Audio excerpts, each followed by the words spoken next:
Today I'm going to show you a variant of the easy worm trim that we've all done for years that produces attractive fringe that doesn't ravel or come apart.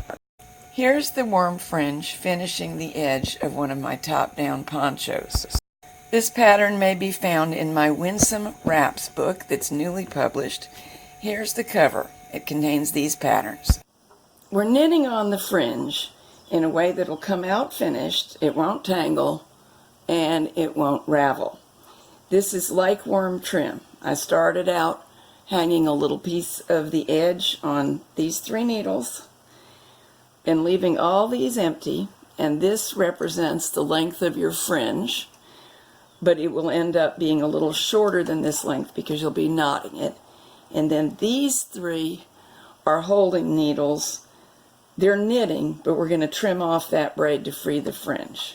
So I've knitted a section of 6 rows, and it's time to hang the next bit of edge. This is like choosing the edge for any worm trim. You don't count, you just push the tool through the piece of edge and hang it.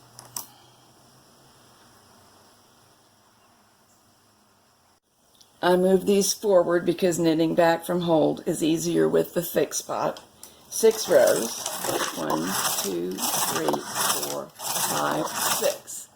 And of course we're getting long strands of yarn here. Now I'm going to count the 6 bottom strands, 2, 4, 6. Make sure the stitches didn't enlarge. Take my scissors and trim them away from the knitting. Now put the top 3 in my left hand, the bottom 3 in my right hand, and tie a square knot left over right, pull snug, right over left, pull snug. The reason for leaving these 6 strands until next time is because we're continually trimming off and leaving cut ends. If they're down here, these will keep knitting. If I trim them off, this stitch would tend to unravel. So, hang the next piece of edge.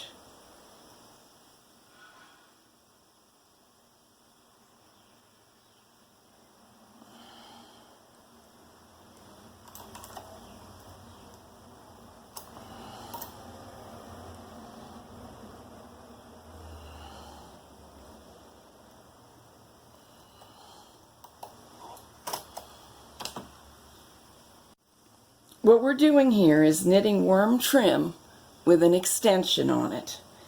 These 3 are holding stitches.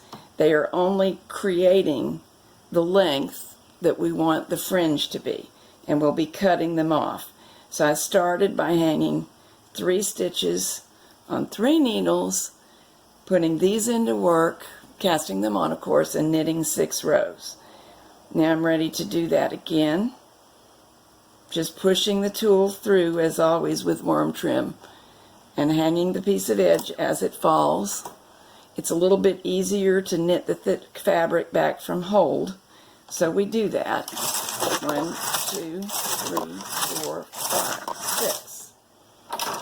Now we count the bottom 6 strands. 1, 2, 3, 4, 5, 6.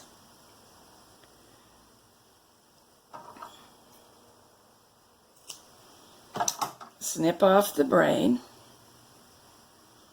divide them so 3 are in each hand.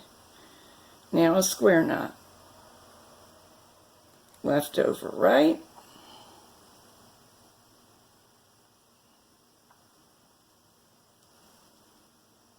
right over left, pull snug. The reason I don't do these quite yet is so that these stitches will keep knitting.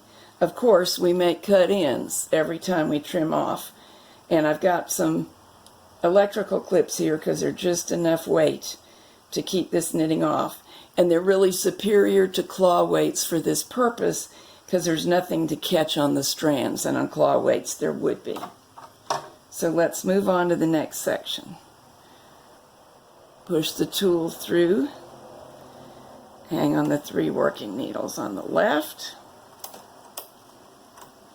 knit 6 rows,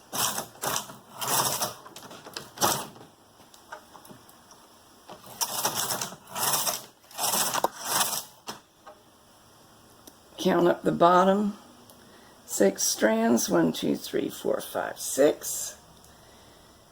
If the stitches start to grow, use your tool to push them back where they belong, because we want the whole fringe length.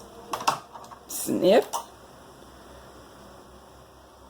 3 in each hand, left over right, snug up, right over left.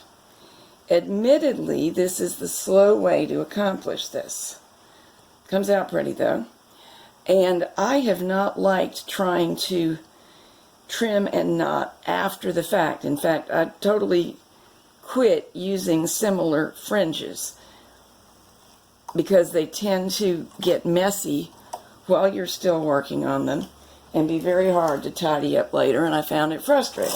1, 2, 3, 4, 6.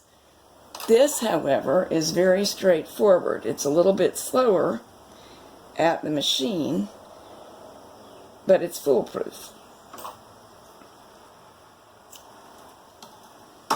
And when it comes off of the machine, it's completely finished except for one thing, and that thing is minor. You may want to straighten out the fringe and trim it to perfect evenness, because after the knotting it may or may not be 100% the same length.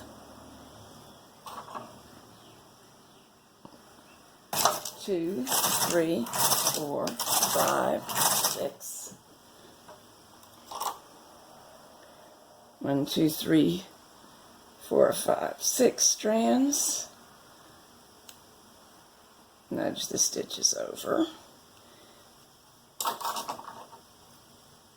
Snip.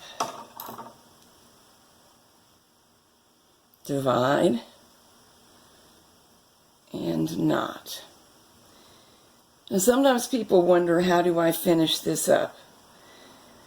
If this were the very last piece of edge, I would hang it now, knit 1 row to get over to the left and bind it off.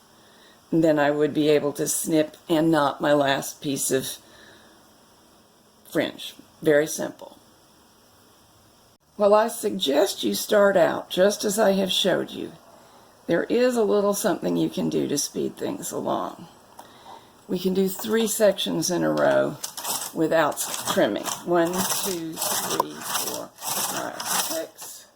Still letting it develop over here to the right, the fringe that is. Section 2. 1, 2, 3, 4, 5, 6. Section 3.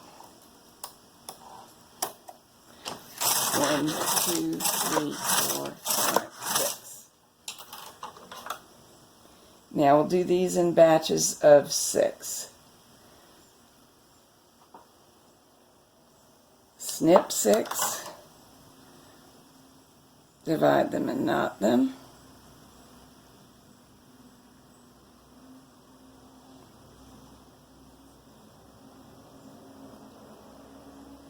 Square knots work for me. If you have another good knot that you trust, I don't see any reason that you cannot use it. But it has to be one that you can manage from this position. You could, technically speaking, do more than 3 sections in a row here, but I find that that's about the limit where you can easily sort out, reach, and count all your strands of yarn. 1, 2, 3, 4, 5. Whoops. 1, 2. Yeah. They get kind of far below you and give you a crick in the neck if you try to let it knit down too far.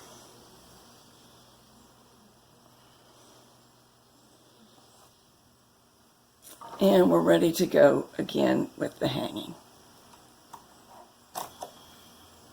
Winsome Wraps is available at theanswerlady.com.